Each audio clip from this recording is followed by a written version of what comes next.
ये प्रार्थना दिल की बेकार नहीं होगी, पूरा है भरोसा मेरी हार नहीं होगी।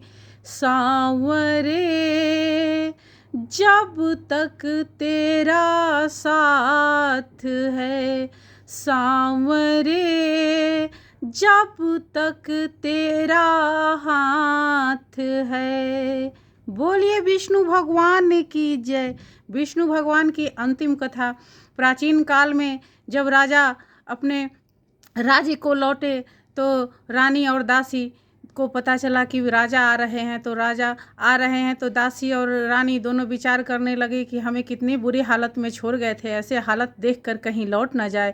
आज्ञा अनुसार दरवाज़ा पर खड़ी हो जाओ। दासी आज्ञा अनुसार जाकर दरवाज़ा पर खड़ी हो गई तो राजा ने देखे दासी को तो क्रोध भी आया, परंतु तलवार निकाल कर दासी से बोले, हे दासी, तुम ये सब धन कैसे प्राप्त हुआ है? दासी ने बोली कि विष्णु भगवान के व्रत के प्रभाव से प्राप्त हुआ है। दासी उसी समय दासी के बात सुनकर राजा ने निश्चय करने लगे कि लोग सप्ताह में एक बार कहानी कहा करते हैं, हम दिन में 3 बार कहानी कहा करूँगा। दासी और रानी के साथ राजा अपने नगर में खुशी से रहने लगे। तो राजा को एक दिन अपनी बहन की ख्याल आई, तो बहन के पास जाने के लिए रानी से बोले कि हे रानी, मैं अपने बहन के यहाँ जा रहा हूँ। रानी बोली कि ठीक है, चले जाइए। राजा ने घोड़सवार किए और अपने बहन के यहाँ जा रहे थे तो रास्ते में एक मुर्दा के लिए कुछ आदमी जा रहे थे। तो राजा ने बोले कि अरे भैया, मेरी विष्णु भगवान की कथा सुन लो। कुछ ने बोला कि अरे मैं तेरी कथा सुनूंगा, मेरी तो आदमी मर गई है, इसे अपनी कथा की फिक्र पड़ी है। कुछ ने कहा अच्छा भैया कहो, मैं तेरी कथा सुन लेता हूँ। राजा ने अपने दुपट्टे से चना गुड़ निकाली और विष्णु भगवान की कथा कहने लगी। विष्णु भगवान की आधा कथा हुआ तो मुर्दा हिलने लगा। जब पूरा कथा हुआ तो राम राम कह कर मनुष्य खड़ा हो गया। बोलिए विष्णु भगवान की जय। फिर विष्णु भगवान की जय। और राजा ने अपने घोड़सवार किए और सफ़र में आगे बढ़े तो किसान हल चलाता हुआ मिला। तो बोले कि अरे भैया, मेरी बृहस्पति भगवान की कथा सुन लो। उसने बोला कि मैं तेरी कथा सुनूंगा, तब तक मैं चाल हल जोत लूँगा। राजा उसके बात सुनकर आगे बढ़े तो तब तक ही बढ़ते ही राजा के हटते बैल पछाड़ फाड़ कर गिर गया। किसान के पेट में दर्द हो गया। उसकी माँ रोटी लेकर आ रही थी। बेटे के हाल और बैल का हाल देखकर उसने पूछा और सारी कहानी उसके बेटा ने सुनाई। तो बुढ़िया माँ जाकर दौड़ी दौड़ी घुड़सवार को पकड़ के लेके आए और बोले कि मैं तेरी कथा सुनूंगा, तुम मेरे खेत पर ही चल कर कहना। तो जाकर राजा ने खेत पर कही तो कथा आधा हुआ कि बैल खड़ा हो गया और किसान का पेट का दर्द ठीक हो गया। तो कथा समाप्त होने के बाद विष्णु भगवान की जय जयकार करती हुई बुढ़िया माँ बोली विष्णु भगवान की जय। और राजा फिर अपने बहन के यहाँ आए। बहन ने अपने भाई का देखते ही बहुत खुश हुई और भाई के खूब मेहमानी की। दूसरे रोज़ देखे कि विष्णु भगवान के व्रत कथा सुनाए किसे, तो देखे कि यहाँ सभी मनुष्य कोई भोजन कर रहे हैं, बाद में अन्य कोई कार्य कर रहे हैं।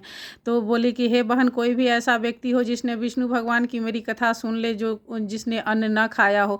बोले भैया, ये देश ही ऐसा है कि यहाँ पर सभी कोई भोजन करते हैं, बाद में अन्य कोई कार्य करते हैं। फिर अपने बोले कि मैं पड़ोस में देख के आती हूँ। पड़ोस में देखने चली तो कोई भी ऐसा व्यक्ति न मिला जिसने भोजन न किया हो। अतः एक कुम्हार के घर गए जिसका लड़का बीमार था, 3 रोज से किसी ने भोजन ही न किया था। उसने अपने भाई की कथा सुनने के लिए कहा तो उसने तैयार हो गया। फिर उस कुम्हार के घर उसके भाई ने जाकर विष्णु भगवान की कथा सुनाई तो कथा सुनते ही उसका लड़का ठीक हो गया। तो राजा की प्रशंसा होने लगी और बोलिए विष्णु भगवान की जय। फिर अपने बहन से आकर बोले कि हे बहन, मैं अपने घर के जाऊंगा, तुम भी चलने के लिए तैयार हो जा। बहन ने बोली, अपने सास से पूछी। सास बोली हाँ हाँ चली जा, परंतु कोई बच्चे को लेकर मत जा।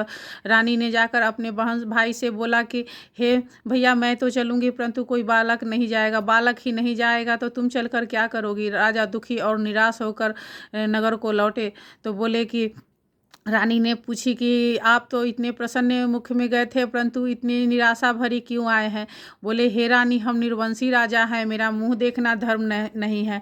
अन्न जल त्याग कर निराश होकर जब राजा लेट गए तो रानी ने विष्णु भगवान से प्रार्थना की कि हे प्रभु, हमें तो धन संपन्न सारे कुछ दिए हैं, हमें संतान अवश्य देंगे। विष्णु भगवान कहकर रानी भी जाकर अन्न जल त्याग कर निराश हो गई। तो राजा और रानी को स्वप्न में विष्णु भगवान जाकर बोले हे राजा उठ, सभी चिंता को त्याग, तेरी रानी को गर्भ है, 9 महीने बाद एक सुंदर पुत्र पैदा हुआ।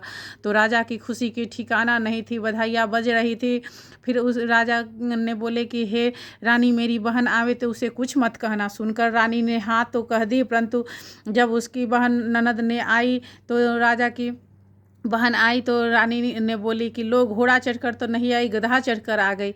बोली कि हे भाभी, विष्णु भगवान ऐसे ही हैं, जिसके मन में जो मनोकामना होता है, जिस भावनाओं से विष्णु भगवान के व्रत कहता है, कथा सुनता है अथवा सुनाता है, उसकी सभी इच्छाएं विष्णु भगवान पूर्ण करते हैं। बोलिए प्रेम से, बोलिए विष्णु भगवान की जय, बोलिए विष्णु भगवान की जय।